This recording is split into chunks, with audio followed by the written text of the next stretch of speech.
오늘 디모데전서 강의 5번째 말씀 제목은 선한 싸움을 싸우고 믿음과 선한 양심을 붙들라입니다. 오늘 나눌 말씀은 크게 두 부분으로 나뉘어집니다.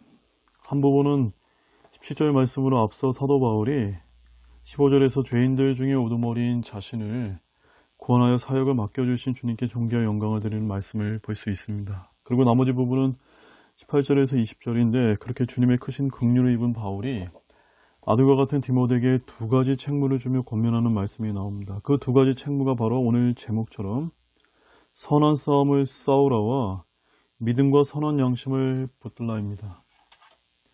저는 이 두 가지 책무가 교회의 감독인 저에게 우선적으로 적용해야 될 명령이라고 믿으며 또 우리 모두에게 필요한 명령이라고 믿습니다. 그런 본문을 보겠습니다. 17절입니다. 이제 영원하신 왕 곧 죽지 아니하시고 보이지 아니하시고 홀로 지혜로우신 하나님께 존귀와 영광이 영원무궁토록 있기를 원하노라. 아멘. 여기서 예수 그리스도가 어떤 분이신지 정확하게 계시하고 있습니다. 예수님은 우리의 영원하신 왕이요 죽지 아니하시고 보이지 아니하시며 홀로 지혜로우신 분으로서 바울의 고백처럼 모든 존귀와 영광이 영원무궁토록 받으실 만한 하나님이십니다. 그런데 말씀이여 영이신 하나님께서 육신을 입고 사람이 되셨을 때 우리는 그분을 보고 만질 수 있었습니다. 그리고 죽지 아니하시고 영원하신 왕께서 사람이 되신 예수님은 죽을 수 있게 되었던 것입니다. 그러나 본래 하나님은 죽지 아니하시고 보이지 않는 분이십니다. 디모데전서 6장 16절 말씀에 이런 말씀이 있습니다. 오직 그분께만 죽지 아니함이 있고 그분은 아무도 접근할 수 없는 빛에 거하시며 아무도 그분을 보지 못하고 또 볼 수 없나니 그분께 존귀와 영존하는 권능이 있기를 원하노라. 아멘. 모든 창조물은 죽음이 있습니다. 그러나 창조주이신 하나님께서만은 죽지 아니함이 있습니다. 또한 그분은 아무도 접근할 수 없는 빛에 거하시기에 아무도 그분을 보지 못하고 볼 수도 없는 존귀하신 분이십니다. 따라서 하나님을 본 사람은 아무도 없습니다. 그럼에도 불구하고 주님의 제자들 중 빌립은 예수님께 다음과 같이 요청했습니다. 요한복음 14장 8절 말씀에 빌립이 그분께 이르되 주여 우리에게 아버지를 보여주셔서 그러면 우리에게 족하겠나이다. 여러분, 빌립의 이 질문이 우리는 어리석다는 것을 말씀을 통해 너무나 잘 알고 있습니다. 그러나 이러한 질문이 어디 빌립만의 질문일까요? 우리 역시도 아버지를 보여달라는 분은 없습니까? 오늘날 한국교회 성도들도 혹시 빌립처럼 동일한 간구를 하고 있지는 않은지요. 그러나 분명한 사실은 하나님은 보이지 아니하시고 볼 수도 없는 분이십니다. 왜냐하면 하나님은 영이시기 때문입니다. 요한복음 4장 24절에 하나님은 영이시니 그분께 경배하는 자들이 반드시 영과 진리로 그분께 경배할지니라. 그렇다면 과거 구약시대 때 모세가 주님과 얼굴을 마주대어 본 사실을 기록한 말씀은 어찌 된 것입니까? 출애굽기 33장 11절을 보십시오. 주께서는 마치 사람이 자기 친구와 이야기하듯 모세와 얼굴을 마주대하여 말씀하셨으며 그는 다시 진영으로 돌아왔으나 그의 종 곧 눈의 아들 청년 여호수아는 성막에서 떠나지 아니하였더라. 여기서 주께서 모세와 얼굴을 마주대하여 이야기를 나누셨음을 볼 수 있습니다. 그런데 출애굽기 30장, 33장 20절에서 23절을 자세히 주목해서 보시기 바랍니다. 먼저 20절 말씀을 보시면 또 그분께서 이르시되 나를 보고서는 살자가 아무도 없으므로 내가 내 얼굴을 볼 수 없느니라 하시니라. 그 다음에 23절 말씀을 보시면 내 손을 거두리니 내가 내 뒷부분은 보되 내 얼굴은 보지 못하리라 하시니라. 이 말씀에서 확인한 것처럼 모세는 주님을 본 것이 아니라 주님의 뒷부분을 본 것입니다. 근데 예전에 제가 한번 강의한 적이 있듯이 출애굽기 33장 11절에서 모세가 얼굴로 마주 대면한 주님은 주의 천사임을 우리는 알고 있습니다. 주의 천사는 신학적으로 신약의 예수 그리스도가 인간의 몸을 입고 오셔서 우리와 함께 하시는 하나님 이전에, 즉 구약시대 때 성육신 하시기 전에 그리스도시며 하나님께서 천사의 모습으로 주의 현현, 즉 이 땅에 나타남을 의미합니다. 구약에서 야곱이 만났고 모세가 만났고 보았던 하나님은 모두 주의 천사로서 성육신 하시기 전에 그리스도이셨던 것입니다. 자, 그러므로 구약시대 때 성도들이 성육신 이전에 그리스도이신 주의 천사를 보았듯이 이제 신약시대에는 제자들이 하나님을 어떻게 볼 수 있었던 것일까요? 성경은 바로 예수님을 봄으로써 아버지 하나님을 볼 수 있다고 말씀하셨던 것입니다. 요한복음 14장 9절 말씀을 보십시오. 예수님께서 그에게 이르시되 빌립아, 내가 이렇게 오랫동안 너희와 함께 있었는데도 내가 아직도 나를 알지 못하느냐. 나를 본 자는 아버지를 보았는데 어찌 내가 말하기를 우리에게 아버지를 보여주소서 하느냐. 예수님은 사람 되신 하나님, 말씀이 육신이 되신 분이시요 자기 위에 아브라함의 씨를 취하신 분이요 처음 나신 분이십니다. 하나님은 예수님을 통해 자신을 계시하셨습니다. 그래서 요한 1서 1장 18절 말씀에는 아무도 어느 때나 하나님을 보지 못하였으되 아버지 품속에 계신 독생자께서 그분을 밝히 드러내셨느니라. 다시 본문을 보십시오. 예수 그리스도는 영원하신 왕이십니다. 죽지 아니하시는 그분께서 우리의 죄들로 인해 인간의 몸을 입고 죽음을 맛보셔야 했습니다. 그러므로 이런 주님의 놀라운 은혜를 잊지 않고 그분께 모든 존귀와 영광을 돌리기를 원합니다. 본문 18절입니다.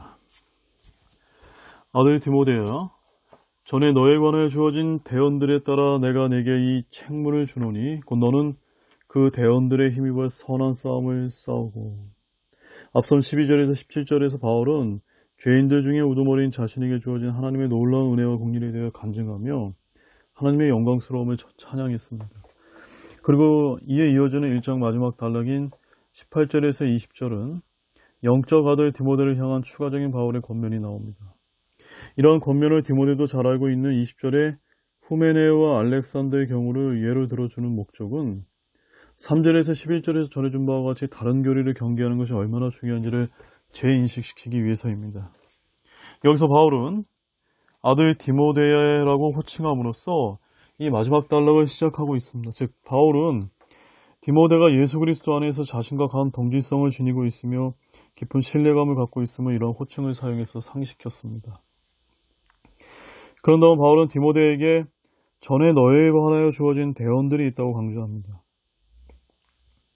디모데에 관한 대언들이 무엇인지 그 내용은 성경에 나오지 않습니다. 다만 디모데의 사역에 관한 것으로 보이는데 바울은 디모데에게 전에 너에 관하여 주어진 대언들에 따라 책무를 준다고 말합니다.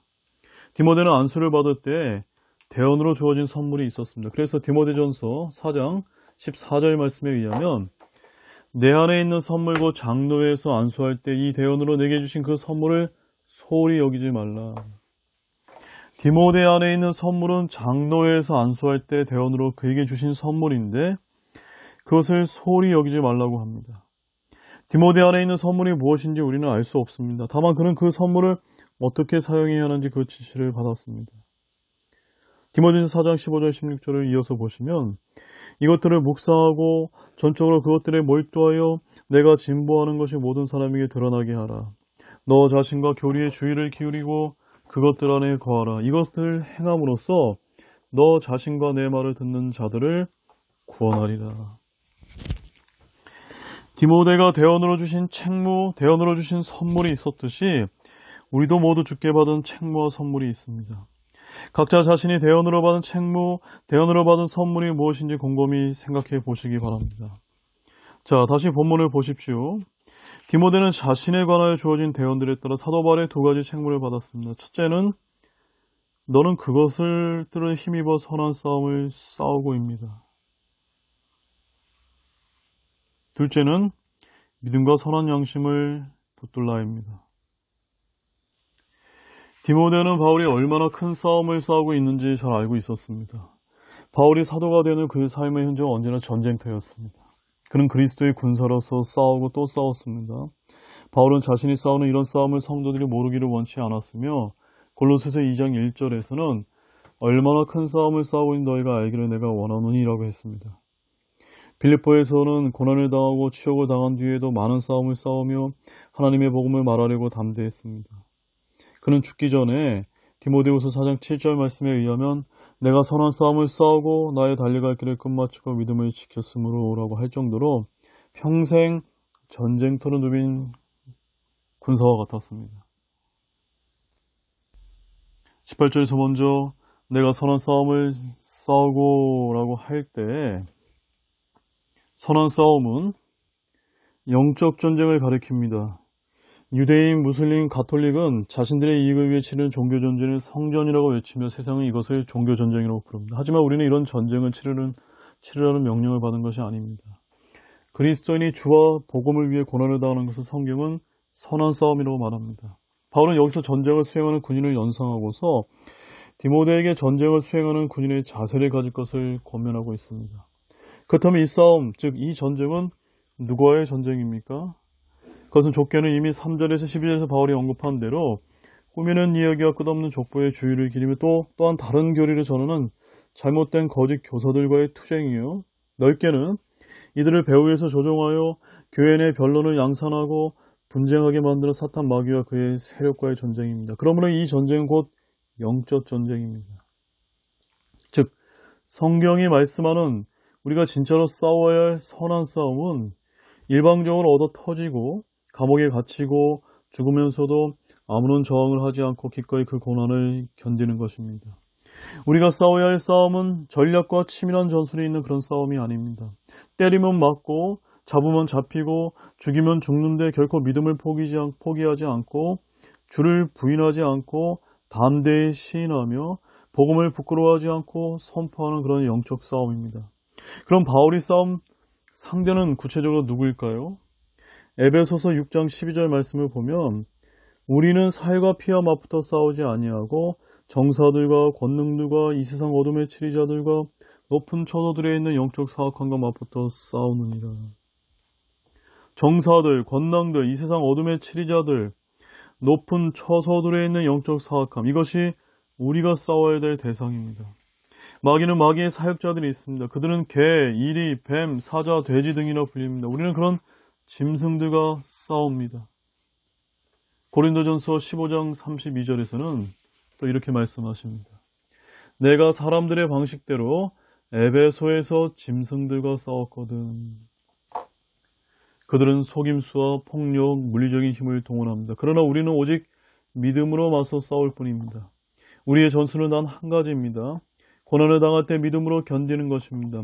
믿음으로 고난을 즐거워하고 기뻐하는 것입니다. 그것이 이기는 것, 즉 승리입니다. 디모데는 자신에 관하여 주어진 대언들을 힘입어 이런 믿음의 선한 싸움을 싸워야 했습니다. 그래서 디모데후서 2장 3절에서 그러므로 너는 예수 그리스도의 좋은 군사로서 고난을 견뎌내라 라고 말했습니다. 바로 이 영적 전쟁에서 디모데에게 필요한 것은 무엇보다도 전에 너에 관하여 주어진 대언들을 따르는 것이었음을 확신했던 것입니다.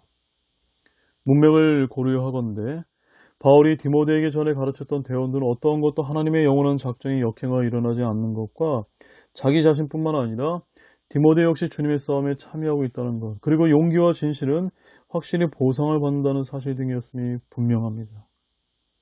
본문 19절입니다. 믿음과 선한 양심을 붙들라. 어떤 자들이 그것을 버리고 믿음에 관하여는 파선하였는데. 바울이 준 두 번째 책무는 믿음과 선한 양심을 붙들라입니다. 디모데는 자신에 관해 받은 대언들에 따라 그것들을 힘입어 믿음과 선한 양심을 붙들어야 했습니다. 믿음은 하나님의 말씀에 관한 것입니다. 선한 양심은 자신의 마음과 생각에 관한 것입니다. 우리는 이 둘 다를 굳게 붙들어야 합니다. 믿음을 붙들기 위해서는 믿음의 주이신 예수 그리스도를 붙들고 그분의 말씀을 마음속에 간직해야 합니다. 말씀을 빼앗기지 않도록 하십시오. 요즘은 하나님의 말씀의 무호성, 절대성, 확실성을 믿지 못하도록 공격하는 많은 자료들이 넘쳐납니다. 어릴 때 학교에서 배우는 거의 모든 교육은 성경의 진실성을 부정하고 의심하도록 합니다. 과학과 철학과 종교 등은 성경을 단지 종교 경전 수준으로 격화시켜버립니다. 이럴 때 우리는 믿음을 붙들어야 합니다. 삶이 아무리 어렵더라도, 현실이 아무리 힘들더라도 믿음을 붙드십시오. 믿음은 손으로 붙드는 것이 아니라 마음과 생각이 붙드는 것입니다. 또한 선한 양심을 버리지 마시고 굳게 붙드십시오. 히브리서 9장 14절 말씀을 보십시오. 영원하신 성령을 통해 자신을 정없이 하나님께 드린 그리스도의 피는 너의 양심을 죽은 행위로부터 얼마나 더 많이 깨끗하게 하여 살아계신 하나님을 섬기게 하겠느냐. 성령을 통해 드려진 예수 그리스도의 피는 우리의 양심을 깨끗하게 합니다. 그리스도의 피는 우리의 죄를 깨끗하게 해줍니다. 히브리서 10장 22절을 보십시오. 우리 마음이 뿌림을 받아 악한 양심으로부터 벗어났고 우리 몸이 순수한 물로 씻겼으니 우리가 믿음의 충만한 확신 속에서 진실한 마음으로 다가갈 것이니라. 말씀의 물은 우리의 마음을 씻어줍니다. 주님은 말씀의 물로 교회를 씻기셨습니다. 말씀의 물로 제자들의 더러운 발을 씻겨주셨습니다. 거리낌 없는 양심, 선한 양심, 깨끗한 양심, 순수한 양심은 영적 민감함을 주며 주의 말씀에 합당한 반응을 불러일으킵니다. 믿음과 선한 양심을 붙들라는 것은 예수 그리스도의 피, 그분의 말씀에 대한 것입니다. 어떤 자들은 이것들, 즉 믿음과 선한 양심을 버림으로써 파손했습니다. 많은 그리스도인들이 현실적인 이유로 거짓과 타협하고 불의에 굴복합니다. 해서는 안 되는 줄 알면서도 거짓말을 하고 부정과 불법을 저지릅니다. 먹고 살려다 보니 사회생활을 하려다 보니 어쩔 수 없이 부정과 불법과 불의와 더러움에 연루될 때도 있습니다. 회개하지 않으면 양심은 약해지고 더럽혀지고 마침내 악해지다 인두로 지진 것처럼 위선으로 거짓을 일삼습니다. 그러면 우리는 점점 더 악해지고 악한 자들의 공격이 치열해지는 이때 더더욱 믿음과 선한 양심을 붙들고 믿음에 관하여 파산하지 않도록 애쓰시기 바랍니다. 본문 20절입니다. 그들 가운데 후메네오와 알렉산더가 있느니라. 내가 그들을 사탄에게 넘겨주었으니 이것은 그들이 가르침을 받아서 신성모독하지 못하게 하려 함이니라. 이제 마지막 단락에서 믿음과 선한 양심을 버림으로써 파선한 사람들의 예로 바울은 후메네오와 알렉산더란 실명을 불러가며 기록하고 있습니다. 강단에서 어떤 사람의 이름을 부르지 않고 사건만 예를 들어도 표적 설교니 누구를 까는 설교를 한다고 반발하는 이들이 많은데 바울은 그런 정도가 아니라 그들의 이름을 실명으로 거론하고 그들의 행위를 모두 기록하였습니다.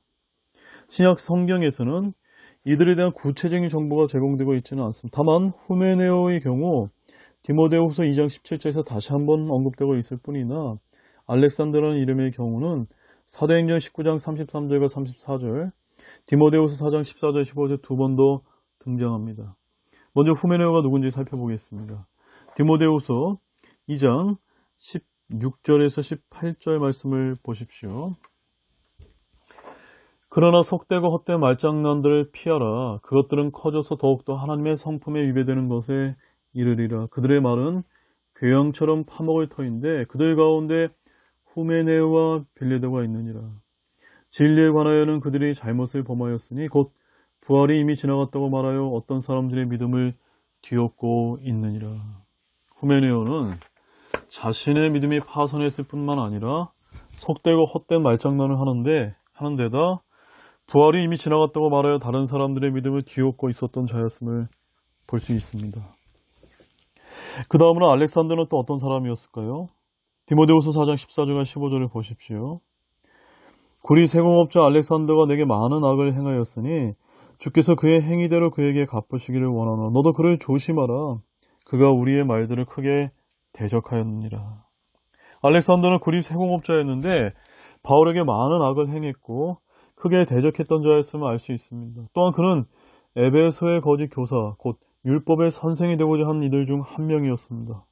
어쨌든 본문에 언급되고 있는 이들은 죄인을 구원하시는 하나님의 경륜을 업신여기고 오히려 꾸미는 이야기와 끝없는 족보에 주의를 기울이며 복음의 진리를 가로막는 자들이었음이 분명합니다. 그러므로 이들에 대한 징계는 불가피한 것이었습니다. 그래서 바울은 여기서 이들에게 행한 징계를 오늘 본문 20절에서 사탄에게 주었으니라고 표현하고 있습니다. 바울은 그들을 사탄에게 넘겨주었다고 말합니다. 사탄에게 넘겨준다는 말은 그의 몸이 죽도록 기도한다는 말입니다. 이와 동일한 표현이 고린도전서 5장 5절에서도 등장하는데 이것은 통상 교회의 장로들의 논의와 의결을 거쳐 회중에 의해 내려진 출교 판정을 뜻하는 것으로 보여지기도 합니다. 고린도전서 5장 5절 말씀 보십시오. 그런 자를 사탄에게 넘겨줘 육체를 멸하도록 판단하였으니 이것은 영이 주 예수님의 날에 구원을 받게 하려 함이라. 살아서 신성모독이나 음행이나 기타 많은 죄를 짓는 자들이 회개하여 새롭게 되는 것이 아니라 점점 더 악해질 때 그의 몸을 멸하도록 기도하는 것을 사탄에게 넘겨주었더라고 말합니다. 사도 바울은 많은 병자들을 치유하는 사도의 표적을 행했지만 동시에 성도들 중에 몇을 사탄에게 넘겨줘 육체를 멸하기도 했습니다. 그러나 바울이 후메네오와 알렉산더를 사탄에게 내어준 이유와 목적은 교육적인 목적에서 기인한 것임을 알아야 합니다. 내가 그들을 사탄에게 넘겨주었으니 이것은 그들이 가르침을 받아서 신성모독하지 못하게 하려 함이니라.